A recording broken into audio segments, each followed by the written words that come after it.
ভিড় ছিল পেট্রোল পাম্পগুলোতে। সকালেও একই পরিস্থিতি। এ নিয়ে আরও জানাতে শাহবাগ থেকে যুক্ত হচ্ছেন আতিক মেজবা লগ্ন। বলছিলাম, তেল সংকট নেই, তারপরেও কেন ভিড় করছেন ক্রেতারা, আর এর কারণগুলো কি কি?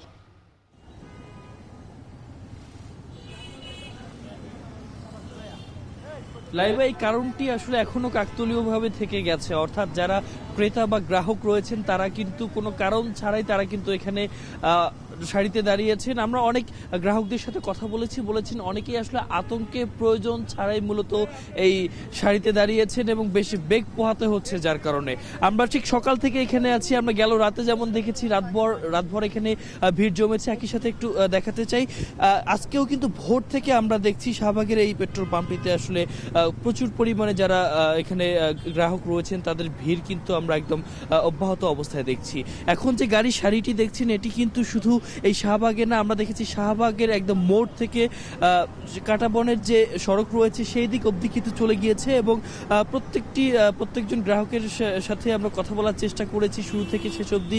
সবাই কিন্তু একটা কথাই বলেছেন যে আসলে নির্ঘুম একটা রাত কাটানোর পরে সেহরির পরেই কিন্তু তারা লাইনে দাঁড়িয়েছেন এবং তারপরেও কিন্তু এই ভোরবেলায় ভিড় কম থাকার পরেও কিন্তু তাদের ন্যূনতম প্রায় 2 ঘন্টার মতো কিন্তু ভিড় জমা এখানে অপেক্ষা করতে হচ্ছে এবং বেশ বেগ পোহাতে হচ্ছে তাদেরকে। এবং আরেকটি বিষয় জানিয়ে রাখতে চাই, আমরা দেখেছি যে সরকারের পক্ষ থেকে বারংবারই কিন্তু বলা হচ্ছে কোনো ধরনের অপ্রতুলতা নেই, সবাই কিন্তু বেশ সাবধানতার সাথেই আসলে সুশৃঙ্খলভাবেই এখানে তেল সংগ্রহ করছেন যদিও বা বলছেন, কিন্তু আসলে এই অপ্রতুলতার নেপথ্যের মূল কারণ কি সেই বিষয়ে আসলে অনেকেই বেশ সন্দেহ প্রকাশ করেছেন বা বেশ সন্দিহান হয়েছেন।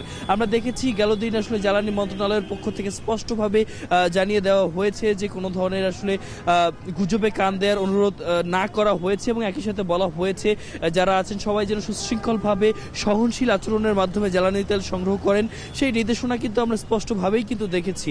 এবং এরই ধারাবাহিকতায় আজকে আমরা যখন ভোরবেলা এসেছি বেশ সারিবদ্ধভাবে এসেছে, পুলিশি টহলের কথা বলা হয়েছে। যেমনটি দেখতে পাচ্ছেন পুলিশি টহলও কিন্তু আজকে জোরদার করা হয়েছে এবং কোনো ধরনের যেন বিশৃঙ্খলা না হয় এই জন্য কিন্তু পুলিশের যে টহল সেটি কিন্তু বেশ তৎপরতার সাথেই অব্যাহত অবস্থায় আছে।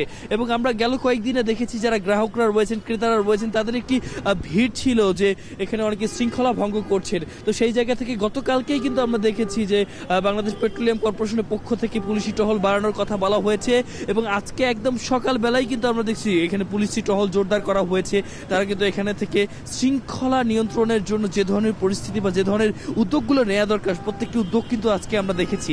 একই সাথে যে ঢাকা এবং ঢাকার বাইরে যে ডিপোগুলো রয়েছে সেখানেও কিন্তু আমরা দেখেছি যে সেনাবাহিনীর যে টহল সেটি বাড়ানোর জন্য একটা আবেদন করা হয়েছে এবং অনুরোধ করা হয়েছে। তো সেই জায়গাতেও কিন্তু আমরা স্পষ্টভাবে দেখেছি যে সেখানেও আমরা তৎপরতার যে জায়গাটি সেখানেও আমরা বেশ কড়াকড়ি আরোপ করা দেখেছি।